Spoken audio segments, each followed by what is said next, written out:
Hi, ever wonder what it's like to work another profession or live in the underworld?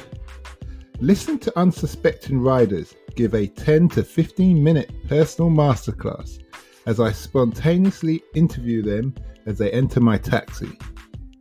I'm your host, Simon Rushton, and this is Taxi Chronicles.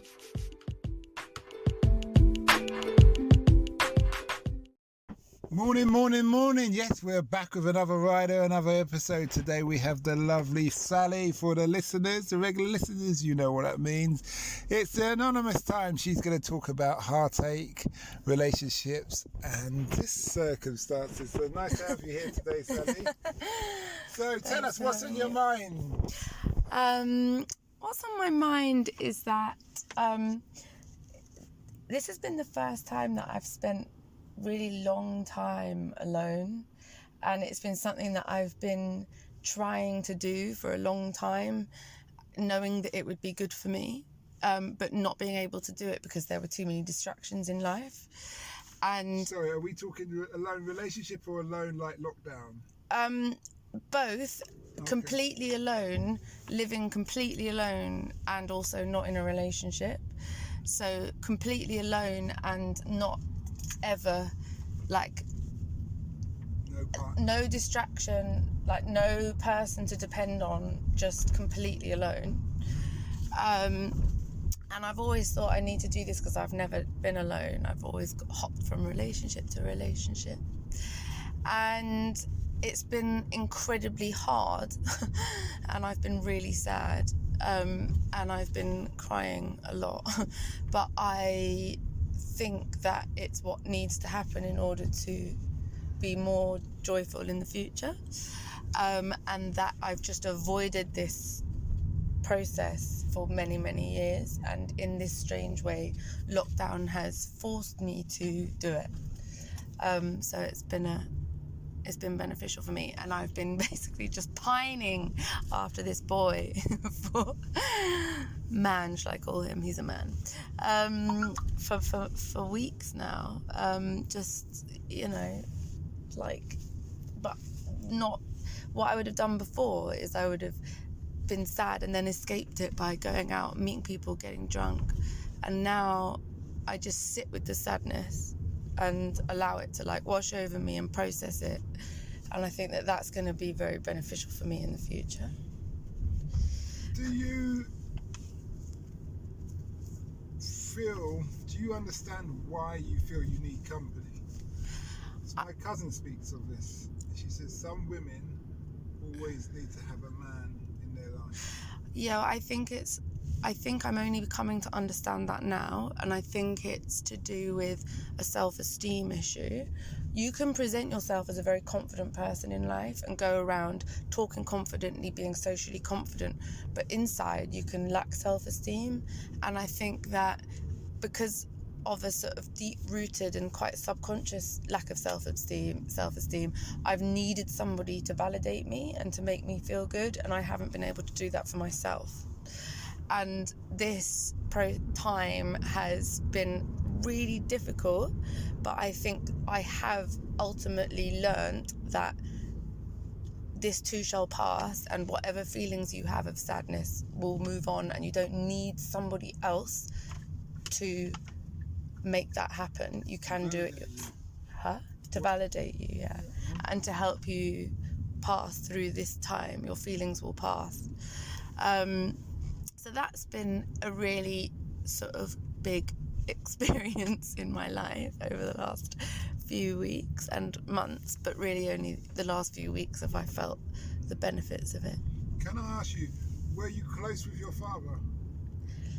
It's a very good question. I am close with my dad in a sense that we have a good relationship without friction, but I wouldn't say that I'm close to him in that he knows who I really am.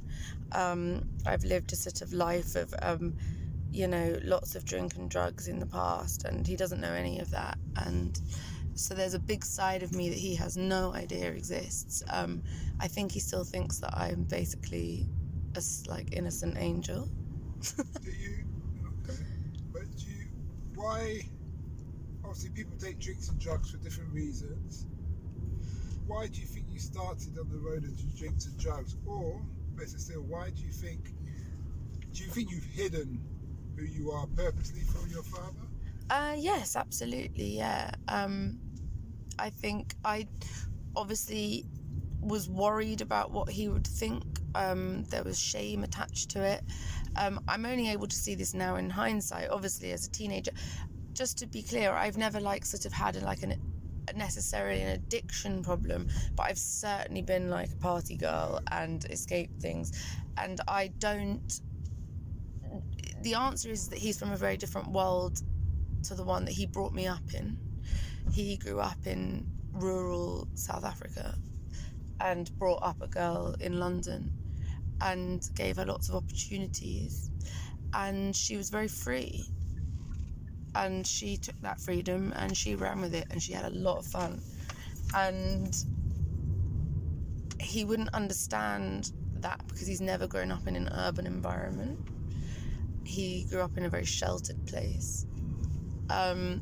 So I never felt able to say that to him without him having any kind of understanding and also being very worried. So yeah, there is definitely a dad connection. Is that if we're trying to make a dad connection?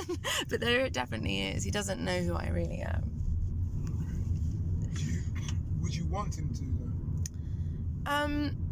That I've also considered many times.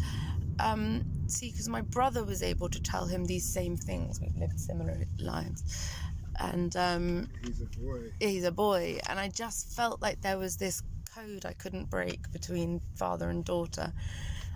One day I will. I think as soon as I sort of got a good job and like obviously can be seen like on paper as successful in inverted commas, you know, it might be easier to tell him, but that's a ridiculous idea. The idea that, oh, your life is sorted, so now you can confess about all the fun you had. But in saying that though, would there be a need if, let's say, you got your job, you got married, would there be a need to tell him? No, I don't think I ever will. But there is a sort of, you know, huge part of my life that he's completely strange to. Which will always exist, I think. Yeah, I mean, the other day I went round and he said, he lives in South Africa now, but a few months ago he was here and he went round and he made everyone cocktails and he was like, oh, you won't want one, will you, darling? And I was like, what? That's the kind of impression he has of me. But that is actually very good. That's actually good. The last two questions. Yeah. If you could do it all again, would you do it exactly the same? Yeah, I've had so much fun. I wouldn't change it. There's been mistakes along the way and things I've lived my life to the full, and I often say that if I died tomorrow I wouldn't feel shortchanged. Okay, and the last question is, what's the impact you want to have on the world? As long as I've been kind, thoughtful and had empathy and have always understood my position in the world and been aware of a privilege, I'll die happy. Okay. Well, thanks a lot for that. Much appreciated. And we wish you well.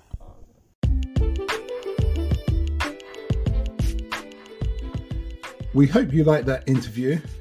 Don't forget to like, share and subscribe to get the latest daily episode. Ever considered investing in the continent with the fastest growing economy and population on Earth? The same continent that holds 30% of the world's known natural resources? Then listen to our sister podcast, Africa Investor Stories, where you will hear real investors with real stories from around the world share their experience of investing in Africa. We post Monday and Thursday at 10 a.m.